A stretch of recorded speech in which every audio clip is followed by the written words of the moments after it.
En América Latina el método ha sido semejante al seguido en Italia y en España. Los clérigos tercermundistas o liberacionistas prestaron un gran servicio a la causa del marxismo. El caso de Nicaragua es quizás el más sintomático.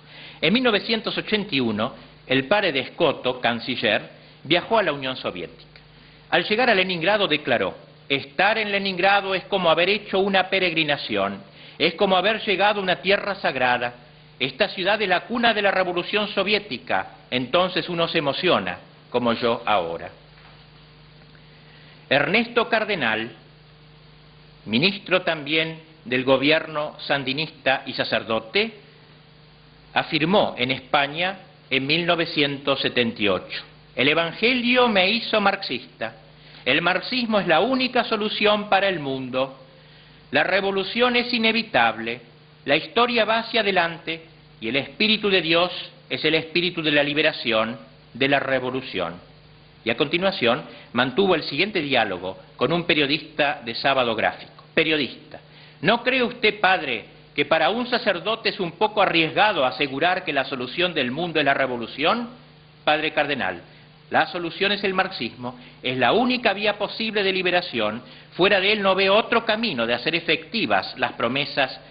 Periodista: ¿cuál piensa usted que es el futuro de la religión? Cardenal: la humanidad va madurando y la religión por gravedad irá desapareciendo hasta hacerlo completamente. Periodista: ¿para usted Cristo qué era? Cardenal: fue un revolucionario y por eso fue aniquilado. Sus palabras hay que volverlas a traducir y darles un verdadero contenido revolucionario. Humberto Belli, ex sandinista, editor del diario La Prensa entre 1977 y 81, autor de Nicaragua, Cristianos bajo el fuego, nombrado por la Santa Sede consultor del Secretariado para los No Creyentes en 1982, ha dejado un estudio de los intentos de sacralizar la revolución sandinista. Después del triunfo de la revolución, cuenta Belli, los cristianos revolucionarios y los sacerdotes prosandinistas comenzaron a recibir una luz de ayuda y personal extranjero a fin de impulsar el desarrollo de varios centros de reflexión teológica que abogaban por la síntesis del marxismo con el cristianismo. Borge, ministro del Interior de Nicaragua, que es al parecer un experto en combinar lo místico y las ideas religiosas con la política, acuñó el término turbas divinas para referirse a las patotas sandinistas encargadas de la acción directa. Las llama divinas porque según él están encargadas de salvar el alma del pueblo frente al enemigo contrarrevolucionario. Fueron esas turbas divinas, en una acción orquestada por Seguridad del Estado, que depende del Ministerio del Interior, las que hostigaron a Juan Pablo II en su visita a Nicaragua el año 1983. Podríamos seguir analizando la táctica que se lleva a cabo en Cuba, en Chile y sobre todo en nuestra propia y lacerada patria. Pero el tiempo no nos consiente desarrollar este espacio y modo de la estrategia. Concluyamos, pues, nuestras conferencias. Los postulados fundamentales de Gramsci se basan sobre un fundamento de corte dogmático: el carácter ineluctable, aunque no mecánico, de la revolución proletaria. La meta final es la misma que en Marx, en Engels, en Lenin, en Mao. La sociedad comunista con un partido vigoroso y férreamente organizado que como intelectual colectivo, la expresión es de Togliatti, cargue sobre sus únicas espaldas la vida concreta del país. El aporte específico de Gramsci es la exaltación del papel del hombre en dicha empresa. Lo necesita sobre todo para ofrecer alguna explicación de cómo la historia no se ha sometido, de hecho, a las previsiones marxistas, a la inapelable ley de la estructura que crea la superestructura. Por eso afirma que las leyes del desarrollo histórico no anulan la voluntad del hombre.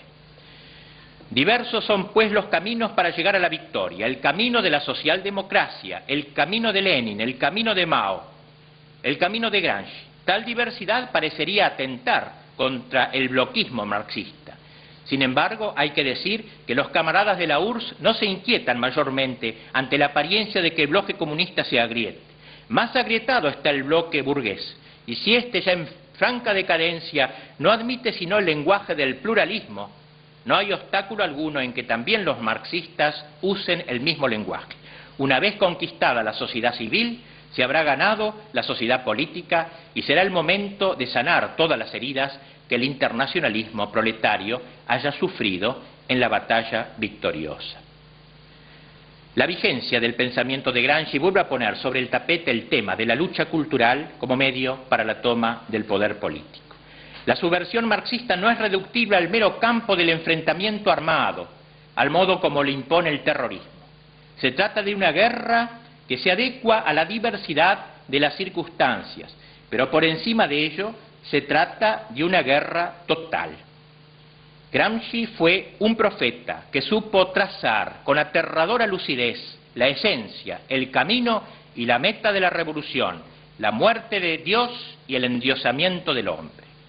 Se trata por eso de una guerra que en última instancia es una guerra teológica, la enunciada por San Agustín en su libro de Civitate Dei, una guerra entre dos ciudades, la ciudad de Dios, que exalta a Dios por sobre el hombre, y la ciudad del hombre, que endiosa al hombre en detrimento de Dios. Es el mismo Gramsci quien lo afirma. El Partido Comunista, dice, es en el periodo actual la única institución que puede compararse seriamente con las comunidades religiosas del cristianismo primitivo. Con las limitaciones dentro de las cuales el partido existe ya a escala internacional, se puede intentar una comparación y sentar un orden de juicios entre los militantes de la ciudad de Dios y los militantes de la ciudad del hombre. El comunista no es desde luego inferior al cristiano de las catacumbas. Rosa Luxemburgo y Carlos Liebknecht son más grandes que los más grandes santos de Cristo. Tal el pensamiento de Gramsci, un enemigo astuto y clarividente para un Occidente que tienta en las penumbras de un pluralismo sin definiciones, aparentemente incapaz de acceder al conocimiento de aquello por lo cual vale la pena vivir y vale la pena morir. Solzhenitsyn nos ha dejado un texto con el cual vamos a terminar. Dice Solzhenitsyn: hay un adagio alemán que dice: cuando se pierde el coraje, todo está perdido. Hay un adagio latino que dice: cuando se pierde la razón, se está al borde del precipicio. Pero ¿qué sucederá en una sociedad donde se produce la intersección de estas dos pérdidas, la pérdida del coraje y la pérdida de la razón? Tal es, a mi juicio, la situación de Occidente. Lucidez y coraje. La lucidez dice relación a la inteligencia, el coraje a la voluntad.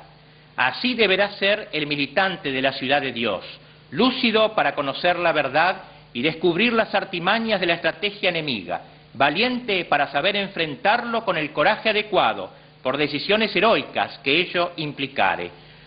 Una lucidez sin coraje engendra un militante de gabinete, un militante de salón. El coraje sin lucidez produce un militante alocado, una militancia sin sentido.